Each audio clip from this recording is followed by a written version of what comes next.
Hi guys. Sorry I couldn't be with you guys today. Thank you for working so hard on your test.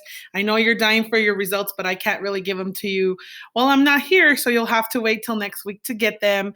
If I can send them to the sub, I will, but for right now, thanks again for all your hard work. All right, so let's get going with the day. At this time, you should already have the paper you see in front of you on the screen with you. We're talking about radicals, so we're going to talk about a couple things we already know, but we're going to just touch base on them real quick. Again, this video is only going to last about 5 minutes, so then you'll have a part 2 to watch. Shouldn't take about 3 minutes of part 2, but let's get going so that we can hurry up and you'll get to playing a little game at the end. So what is a radical? So we're talking about radicals and square roots. So radical is the name. What is a radical? A radical is the name. Oh my gosh, I forgot the letter. The name of this sign. Yeah, it's the square root sign. But not always are there square roots. There are also cubed roots and different kinds of roots. But for right now, we're just talking about the square root.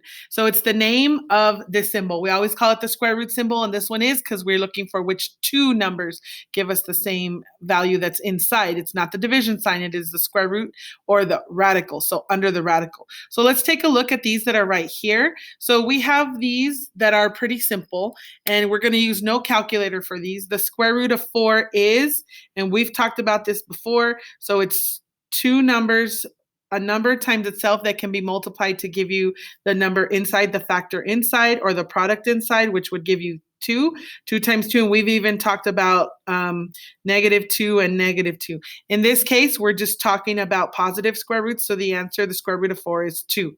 The square root of 81, we're talking again only positive senses. Square root of 81 is 9, correct. The square root of 256, bet you don't know it, it's 14. You know this one. Yep, 11. Very good. 324, 324. And I believe that is, somebody check me, should be, I believe, 18. Oh, this one's easy. Come on, I do the hard ones. This one's easy. Square root of 1?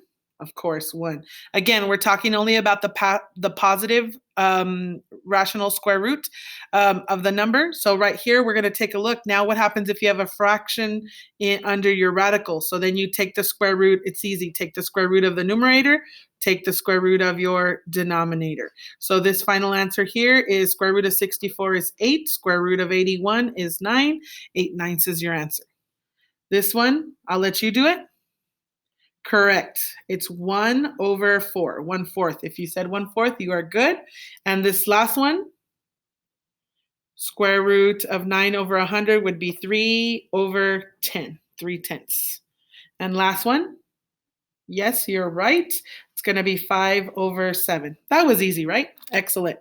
So now we're going to go ahead and come down here, and we're going to go ahead and try non-perfect square roots. But in order to do non-perfect square roots, we need to label the first 10 perfect squares. So like 1 times 1, 2 times 2, 3 times 3. You should know all of those already. So 1 squared is 1, 2 squared, 4, 3 squared, 9, 4 squared, 16, 5 squared, 25, and keep going. You can do the rest of them. Go. I'll give you 10 seconds.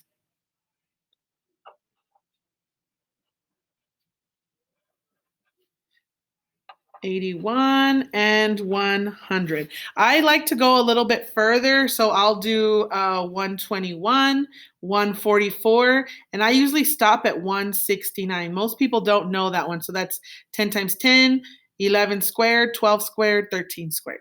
So now what are we going to do when we get non-perfect ones? So like, for example, 24. 24 is non-perfect. We're looking for a 25. That didn't work. So we know the answer has to be less than 5, but we're not looking for a decimal answer. We're looking just to simplify knowing factors. So just like we've talked about before, you want to look at the list that you provided up here, and you want to find two factors that will where one of them is one of these perfect ones.